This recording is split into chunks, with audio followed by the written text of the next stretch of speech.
because we have some issues with the internet. So Shan, sorry, we were we were talking about the capacity to be holistic into the musical business. Yes. As I said, yeah, the whole point I'm trying to make is that whatever you do, you should be well-rounded. And especially in today's day and age, being a musician is very difficult because as much as technology and the internet has helped us, it's also put more work in our hands. So, you need to know how to market yourself, brand yourself. You need to know, it's getting to a point where, every musician needs to know basic production, video, photography, and so on and so on. Plus, within music itself, I think if you want to say you're a musician, you should try and learn as much as you can about everything. Yeah. You were 17 years old when you decided to go with the musical business, with creating a rumba band in Kenya. And when we talk about rumba, we're talking about Congolese style in a Kenyan environment, run by Indian European descendant, So that was quite a combination. And the band you created was Masika Afrika. Can you let us know how did that idea came into your life? Okay, so first a bit about rumba, African rumba music. Basically, it originated in Congo, but it kind of sprouted up around the continent at different times. And it was kind of the first popular music of Africa in the post-colonial era. And so it was kind of the one thing which reunited sub-Saharan Africa, even though after colonization, different countries, tribes, and so on, everyone still danced to the same music. And so growing up in Kenya, you hear a lot of it. People, Benga, Rumba, Zilizopendwa, Suku, Seben, whatever you want to call it. It's kind of the same lineage of music. And, you'd hear that my guitar teacher introduced me to a lot of that, which I kind of fell in love with. And then I think it was in 2015, I made a trip to UK. And I started asking people, what do you know about African music? And they told me Fela Kuti and, high life West African stuff. But no one had really heard of this kind of music which we play, which is more popular, I would say, in Africa. And so even when you come back, like in Nairobi, of course, Congo is doing very well musically, but in Nairobi, no one is really writing music in this style anymore. No one is really performing in this style anymore. You'll get a few bands which play the old covers, but that's about it. So the music was kind of dying out. And so I decided, this is like incredible music. It's very skilled. It's almost like classical music in the level of arrangement. It's something which brings to get people together. It's very uplifting, very sweet, very danceable music. And so the idea of Masika Afrika came from trying to revive that music and then regrow it to say that if this music, of course, Congo and Kinshasa has kind of gone down one path. If we take our starting point from music of the 50s, 60s, 70s and grow it in another direction, an East African direction, a Swahili direction, where will it go? And so that's what we did. And we were together for 4 years. We performed regularly, night after night after night. We released 2 albums in that time. And basically we were doing very well. So. So it means that you have almost one record per year. Basically, so we did our initial debut album, and then which was recorded in 2015 and 2016. And I think we delayed the release up till 2017. Okay. And then we wanted to do a follow-up in 2018, but we were so busy performing because we would perform for 4 or 5 nights a week at our peak. And, the shows would literally be 6 hours. So you get there in the afternoon, you set up, you sound check, you play till maybe 1, 2 in the morning. By the time you get home, you go to rehearsal the next day. You have no time to even sit and think about writing music or going into the studio.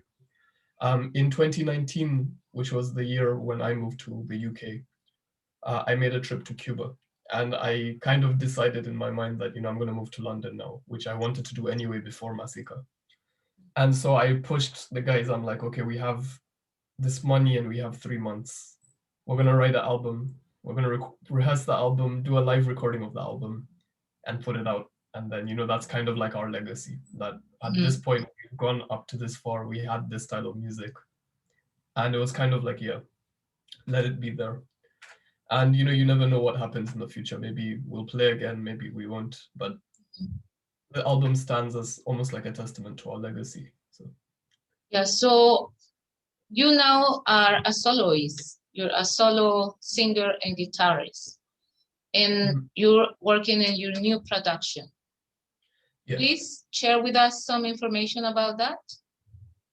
So basically, when I moved to London, I was still trying to, getting my feet and so on.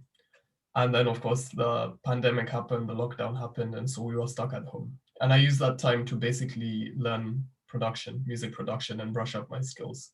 So I started writing music, recording it, and I put it out. And it was very, very well received. And so those were my first few tracks. And then as I started university, I learned more about marketing and branding and the other side of the business. And so I rebranded at the beginning of this year. So the look is different, the sound is slightly different. And it's basically, at the moment, I'm releasing singles. So I've released 3 singles, the first being Dunia Ya Haraka. And I think there's 4 or 5 more singles which are ready and they're going to be released. And it's basically like a different style of music. The guitar styles are kind of different, taking modern aesthetical considerations. So things like, the music from back in the day used to be 15 minutes long, 10 minutes long. And today people don't have that attention span or the time to listen to such long songs. So trying to, take this music, this Kenyan rumba music, and bring it into the 21st century. And so, of course, you'll hear a style which I've started with which is evolving. And now I'm trying to work on a live album. So I'm trying to find musicians, I'm writing some music, and I want to do an EP or an album in the studio. So a mix of old school and new.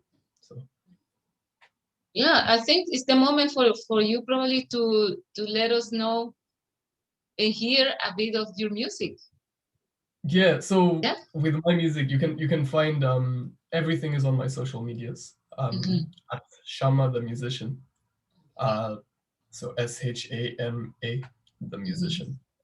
If you want to hear something now, there's a song which has been stuck in my head today, which is a Tanzanian classic called Napenda Nipate La Nafasi. So it's like a love song. Please, so, then we continue with the conversation. No worries.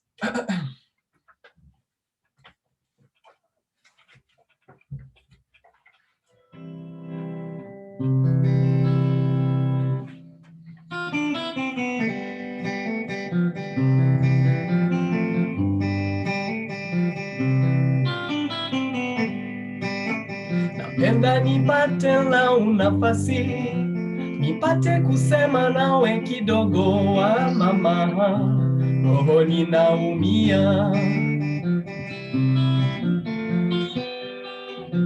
Hakika kufanya bado sijaliona, nimeona leo bora nikuimbe. Huenda punde roho yako ikadunda, ikaja siku ukaja niponza moyo mama, roho ninaumia. Katika kuja kwako wewe wangu mpenzi, ni kama mganga utayenitibu. Hakuna maradhi yanayenisibu, hakuna mwingine ila ni wewe mpenzi, ujeima mwenzio naumia, mwenzio nateseka, mwenzio naumia, mwenzio nateseka.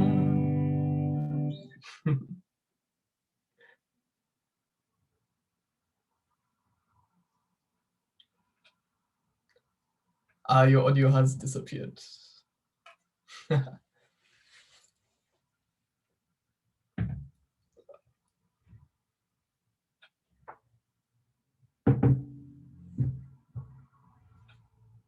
Sorry, I can't hear you.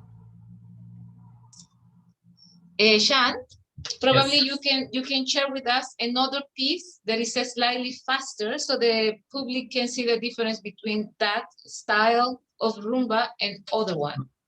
Yeah. So generally, within what we call rumba music, there's a lot of variety. And in for example, if you look at like Latin music, there would even be called different genres like, bolero, son cubano, salsa, and so on. But for us, we kind of, some people call it, rumba, some people call it seben. The old music tended to be slower than the new music, but there is kind of like a trend of the first half of the song would be slow, and then the second half is more the dance bit. So there's another Tanzanian song called Karubandika, and I'll give you a bit of the second part of it. So.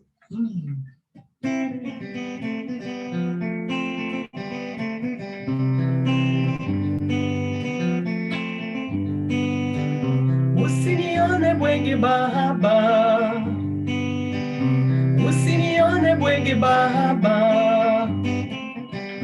wakukubali wito wako Karubandika wakukubali wito wako Karubandika hayote ni matatizo ya dunia baba, hayote ni matatizo ya dunia baba, and so on.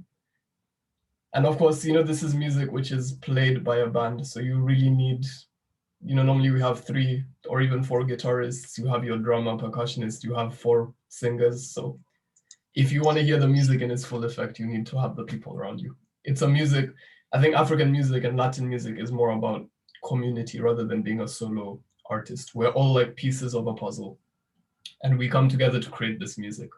Exactly. So it's quite lonely to be sitting here by myself with a guitar. But what can we do for now? Yeah, exactly. I think you practically said it all. It's like a big puzzle with different pieces and different sizes and colors. When you put them together, they create a beautiful story. Yeah. And now that you are living in the UK, you also have other projects. You're working with a local, well-known band. It's called Lokito. Yeah, so it's called Grupo Lokito, and it's basically a modern Congolese / Cuban fusion band. And it started off as my friend / boss's PhD project, which was researching the link between Congolese music and Cuban music.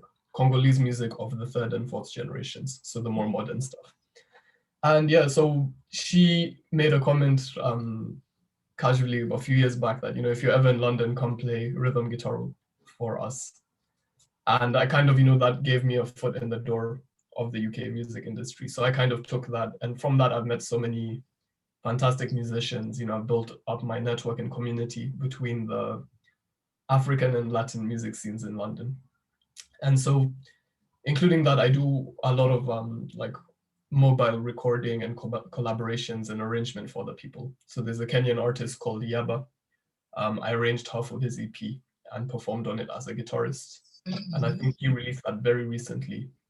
There's some other collaborations we've done with like Orchestra Masika, the legendary, rumba guys with Village Cuts, who are British producers and good friends of mine.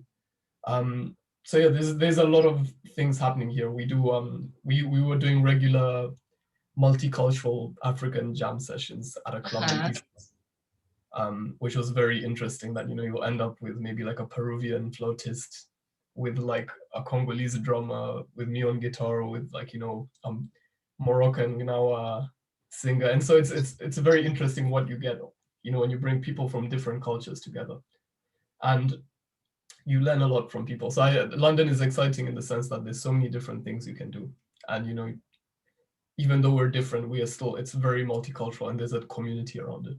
So. Thank you, Chan. Thank you for promoting unity and diversity. And probably we can perform together Malaika. You can play the guitar and see if it works in this constellation. I'm not sure it will work, but why don't you sing for us? I know there's a delay. With pleasure. Malaika, nakupenda malaika. Malaika, nakupenda malaika. Nami nifanyeye kijana mwenzio, nachindwa na mali sina we, ningekuwa malaika. Nachindwa na mali sina we, ningekuwa malaika. Thank you so much. 30 minutes with Shyam Shama. If you want to know more about him, his music, and the new projects he's engaging with, please check him up in Instagram, Facebook, Twitter, just Shama, and continue celebrating life and unity in diversity. See you soon, Shyam. Thank you very much. Yeah, and keep shining. Bye-bye.